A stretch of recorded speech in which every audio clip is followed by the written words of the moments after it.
Video ini adalah lanjutan dari pembahasan sebelumnya yang membahas tentang masa pelarian umat Tuhan ketika Roma mengepung Yerusalem. Dan yang dilihat oleh orang-orang Kristen, umat-umat Tuhan yang selamat ketika itu adalah Roma datang mengepung Yerusalem dan mereka tahu bahwa kehancuran Yerusalem sudah dekat. Ayat ini sangat berhubungan erat dengan Matius 24 ayat 15 yang akan kita bahas pada video kali ini. Mari kita baca Matius 24 ayat 15. Jadi, apabila kamu melihat pembinasa keji berdiri di tempat kudus, menurut firman yang disampaikan oleh Nabi Daniel, para pembaca hendaklah memperhatikannya. Ada beberapa hal yang perlu kita ingat atau perhatikan dari ayat ini. Bahwa kata jadi menunjukkan bahwa peristiwa ini terjadi sesudah apa yang digambarkan di ayat sebelumnya, yaitu ayat 14, yaitu Injil Kerajaan selesai diberitakan di seluruh dunia, baru ayat 15 ini akan terjadi. Jadi, Injil diberitakan, baru kekejian yang membinasakan ini akan terjadi. Lalu kemudian, kekejian ini dapat dilihat.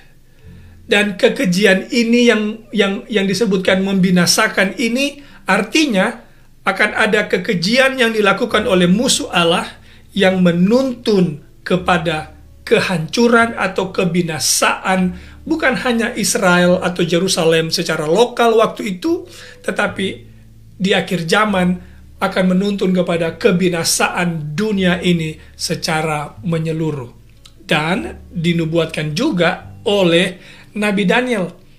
Referensinya, saudara bisa baca sendiri nanti, ada di dalam Daniel pasal 9, ayat 26, ayat 27. Itulah ayat yang dimaksudkan oleh Matius 24, ayat 15. Dalam Daniel pasal 9, ayat 26-27, di sana disebutkan bahwa Yerusalem akan dikepung dan akan ada sayap kekejian yang akan datang yang membinasakan. Nah, ini adalah ungkapan yang mirip, yang sama bisa saya katakan dengan apa yang ada di Matius 24 ayatnya yang ke-15. Jadi kata kunci di sini adalah kekejian yang membinasakan. Nah, apa itu? Untuk memperjelasnya, kita pergi ke pasal yang sama di kitab Injil yang berbicara hal yang sama seperti yang kita temukan di Matius pasal 24, yaitu Lukas 21 ayat 20. Ini yang dicatat oleh Lukas, Yesus yang berbicara. Apabila kamu melihat Yerusalem dikepung oleh tentara-tentara, ketahuilah bahwa keruntuhannya sudah dekat. Jadi apa itu kekejian yang membinasakan? Lukas 21 ayat 20 memberi kita gambaran yang lebih jelas bahwa yang dimaksud dengan kekejian yang membinasakan adalah Yerusalem dikepung oleh tentara-tentara yang kita tahu adalah tentara Roma, dan kehancuran Yerusalem disebutkan sudah dekat. Jadi umat Tuhan dapat melihat bahwa Yerusalem dikepung oleh tentara musuh, dan mereka tahu, itu yang kita bahas di pertemuan sebelumnya, mereka tahu bahwa Yerusalem kehancurannya itu sudah dekat. Nah, apa yang sebenarnya dimiliki oleh tentara Roma sampai disebut sebagai kekejian? Apa yang Roma miliki sebenarnya?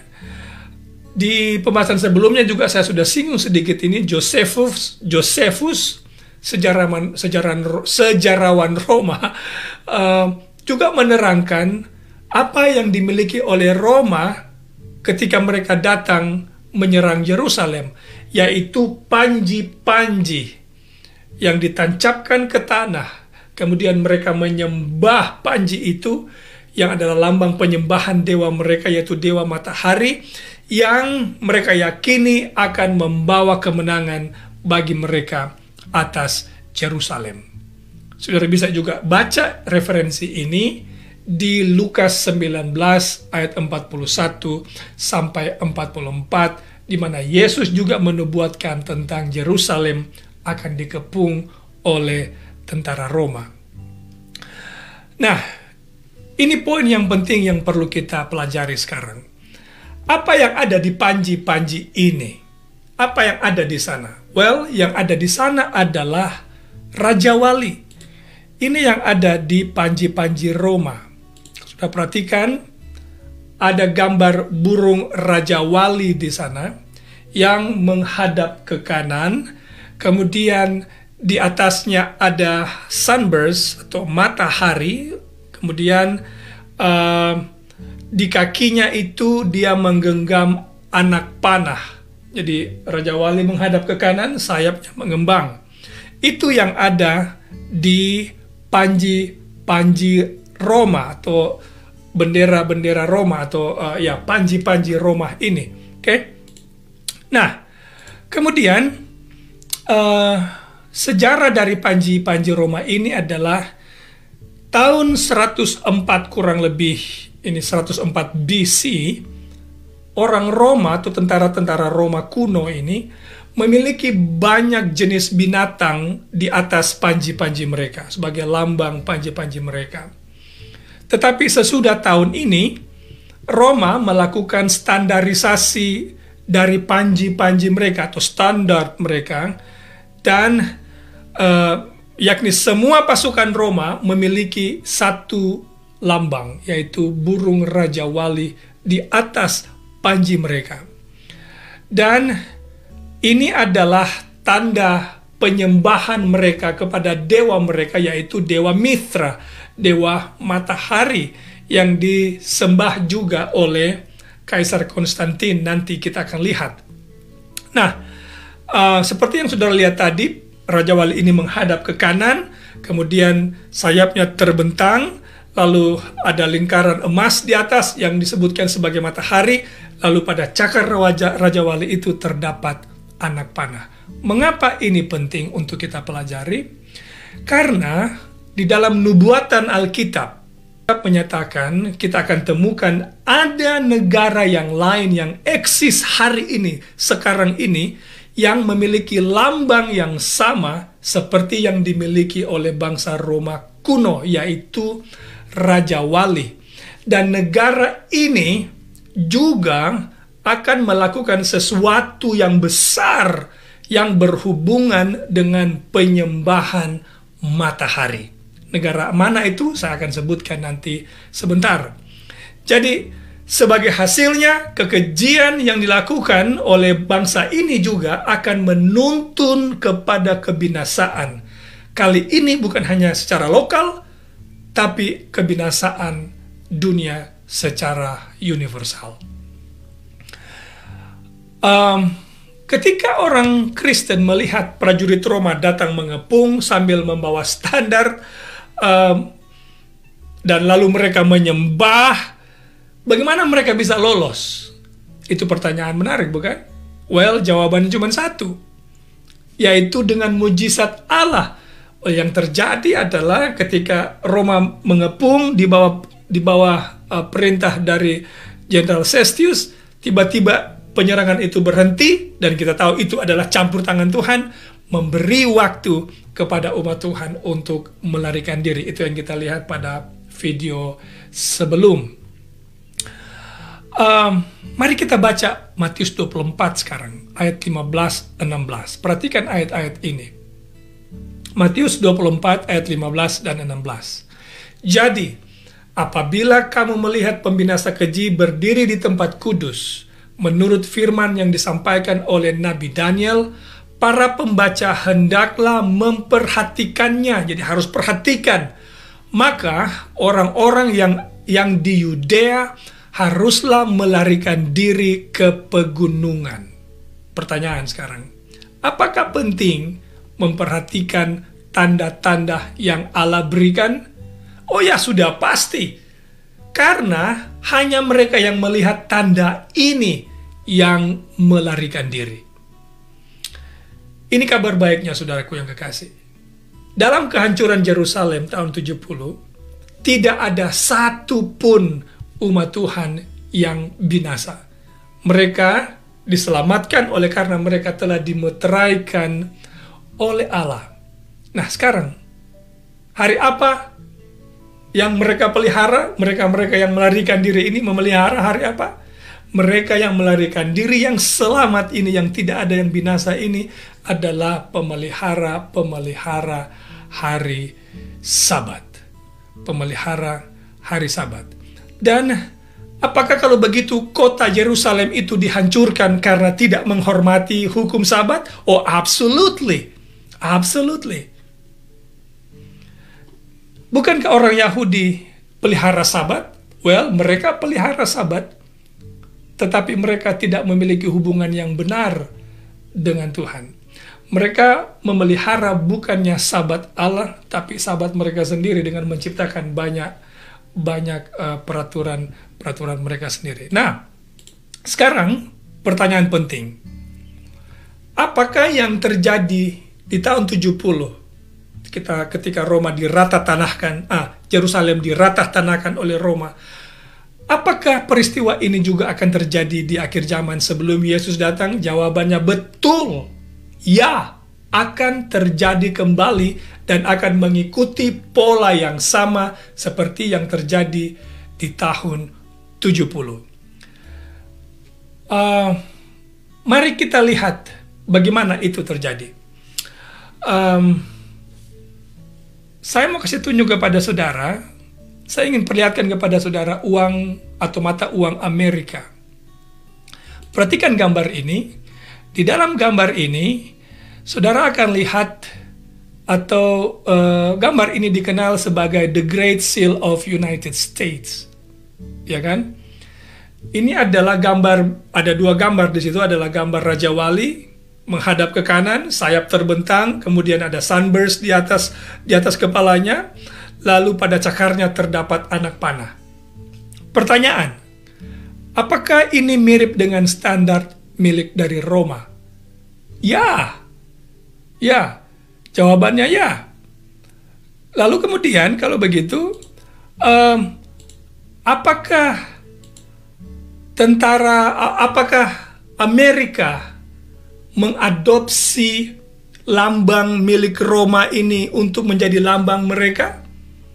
Well, mari kita lihat hubungan antara panji Roma dan the Great Seal of America, the Great Seal of United States of America. Karena kedua hal ini memiliki hubungan yang dekat. Well, banyak orang berargumentasi, bagaimana bisa ada hubungan karena mereka ini terpisah jarak waktu, kemudian zaman, budaya, bahkan letak wilayah yang berbeda. Bagaimana bisa ini berhubungan? Mari saya jelaskan. Matius pasal 24 memiliki kegenapan rangkap 2. Dalam Matius 24 ayat 1-3, Yesus tidak hanya berbicara tentang kehancuran Yerusalem tahun 70, tapi Yesus juga berbicara tentang tanda-tanda menjelang kedatangan Anak Manusia. Jadi juga berbicara tentang kehancuran dunia pada akhir zaman. Jadi, kalau begitu, aplikasi atau tanda-tanda yang terjadi di sekitar kehancuran Yerusalem yang dilakukan oleh Roma akan juga memiliki aplikasi yang sama di akhir zaman, di zaman saudara dan saya. Dan bukan hanya itu saja, Amerika sendiri memang mengakui bahwa lambang negara mereka diambil dari Roma. Whitney Smith adalah seorang ahli sejarah bendera Amerika. Dalam bukunya Flag Through the Ages and Across the World, halaman 314, ini katanya, saya sudah terjemahkan ke bahasa Indonesia.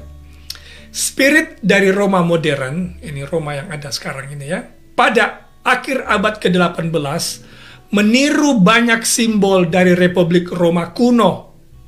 Jadi Roma sekarang dengan Roma dulu sebenarnya sama, tidak ada bedanya. termasuk nama dari gedung utama parlemen, Kongres, yang bernama yang disebut dengan senator. Di Roma, Raja Wali adalah simbol negara Republik Romawi. Maka Amerika memilih burung Raja Wali botak untuk menjadi lambang negara mereka pada tahun 1782. Itu menurut Whitney Smith, ahli sejarah bendera dari Amerika. Nah, kemudian saudara perhatikan gambar-gambar yang akan saya tunjukkan ini kembali. Kalau saudara perhatikan gambar ini adalah gambar piramid yang disebut sebagai the eyes of providence atau mata takdir. Lalu kalau saudara lihat gambar ini adalah gambar yang saya sebutkan tadi, adalah seal dari The Great of America. Di semua dokumen-dokumen resmi Amerika ada seal yang memiliki gambar ini. Oke? Bila saudara perhatikan baik-baik, nanti ambil sendiri dia punya uangnya, mungkin atau boleh saya tunjukkan di sini. Sudah perhatikan semua huruf-huruf yang ada di sana dalam bahasa Latin. Saudara, Amerika itu negara yang berbahasa Inggris, tapi semua yang ada di gambar-gambar ini, adalah bahasa Latin dan bukannya bahasa Inggris. Lalu bukan hanya itu saja, kalau saudara perhatikan kota Washington DC, ibu kota Amerika, hampir kebanyakan gedung-gedung yang terkenal di Washington DC itu mirip dengan apa yang kita miliki, yang kita lihat di Roma. Bukan hanya itu saja, istilah-istilah di negara ini juga diambil dari negara Roma. Saya beri contoh, istilah senat atau senator adalah diambil dari istilah Roma. Saya memiliki kesempatan berjalan di beberapa state di Amerika ini, lalu mengunjungi kantor-kantor kongres mereka. Di seluruh kantor-kantor kongres, saya punya gambar, tapi saya tidak sempat masukkan di sini. Selalu ada gambar sunburst atau matahari yang bersinar terang, yang memancar. Saudara yang kasih, ini bukanlah identik dengan Amerika, ini identik dengan bangsa Roma. Pertanyaannya, apakah semua ini yang Amerika miliki ini berhubungan dengan nubuatan Alkitab? Mari saya terangkan sedikit kepada saudara. Mengapa apa yang dimiliki oleh Amerika sekarang ini sebenarnya datang dari budaya kuno, Babylon kuno. Dewa yang disembah oleh bangsa Babel kuno adalah Dewa Marduk, termasuk Raja Nebukadnezar menyembah Dewa Marduk, yaitu Dewa Matahari. Kemudian Kaisar Roma yang bernama Kaisar Konstantin menyembah dewa yang sama, Dewa Matahari, hanya namanya yang berbeda, yaitu Dewa Mitra, Dewa Matahari. Dan kita tahu sejarahnya, perlahan-lahan penyembahan Dewa Mitra yang dilakukan pada hari pertama dalam minggu atau hari Minggu itu dijadikan hari ibadah resmi di seluruh dataran kekuasaan kerajaan Roma. Itu dekretnya terjadi atau dikeluarkan tahun 321 Masehi. Kemudian ini diadopsi oleh Kepausan Roma Katolik. Jadi diteruskan oleh Gereja Roma Katolik. Dan pada abad ke-16 Protestan lahir dari Katolik. Oleh karena gereja atau orang-orang yang melihat Alkitab belajar Alkitab dengan baik, melihat apa yang Gereja Roma Katolik praktekkan tidak sesuai dengan apa yang Alkitab sebutkan, jadi mereka memprotes. Sudah tentu ingat nama-nama para reformator Martin Luther contohnya, ada John Wesley, John Calvin dan sebagainya. Jadi Protestan kemudian lahir dari Roman Katolik. Dan karena tidak mungkin lagi merubah hari perbaktian, para reformator ini terus menyembah Tuhan pada hari yang pertama, bukannya pada hari Sabat. Lalu terjadilah aniaya di Eropa, di mana mereka yang memberontak melawan gereja ini dianiaya. Oleh karena mereka dianiaya dengan hebat di Eropa, maka mereka mencari perlindungan dan menemukan tanah Amerika. Saudara lihat, penyembahan kuno dari Romawi kuno dan Babylon kuno menyembah matahari terbawa ke Amerika dari Eropa. Begitulah kira-kira dia punya sejarah singkat kenapa negara Amerika adalah negara Protestan terbesar, tetap menyembah Tuhan bukan pada hari Sabat tetapi pada hari yang pertama. Dan menurut nubuatan Alkitab, Wahyu pasal 13, tapi negara ini satu saat nanti akan mengeluarkan undang-undang yang berhubungan dengan penyembahan dewa matahari, yaitu Sun Day. Akan memutuskan, mengeluarkan undang-undang, mengharuskan semua orang di dunia ini menyembah Allah pada hari Minggu, pada hari pertama, dan bukannya pada hari Sabat. Nah, banyak orang berpikir tidak mungkin undang-undang hari Minggu ini keluar di Amerika. Well, saudara yang kekasih, saudara buka internet, di tahun 1888, ini sudah pernah dijalankan di Amerika yang dikenal dengan The Blue Law. Dijalankan di sana, di mana ada orang dipenjarakan, dikenakan sanksi bagi mereka yang melanggar. Saudara sudah melihat hubungan antara Raja Wali Roma dengan lambang negara Amerika Serikat. Jadi sebagaimana Raja Wali Roma menjadi tanda bagi umat Tuhan untuk melarikan diri di tahun 67, kemudian Yerusalem dihancurkan tahun 70, tanda yang sama, yaitu ketika umat Tuhan melihat hari Minggu dipaksakan untuk penyembahan bukannya kepada Allah tapi kepada dewa matahari, memaksakan hari penyembahan Sabat palsu, maka umat Tuhan tahu bahwa kehancuran dunia sudah dekat. Dan mereka harus berdoa agar mereka ketika melarikan diri, pelarian mereka tidak akan jatuh pada musim dingin dan tidak jatuh juga pada hari Sabat. Ini kabar baik terakhir yang saya mau sampaikan. Kalau pada tahun 70 ketika Yerusalem dihancurkan, tidak ada satupun umat Tuhan yang binasa. Karena Allah dengan ajaib menyelamatkan mereka, menyiapkan waktu bagi mereka untuk melarikan diri.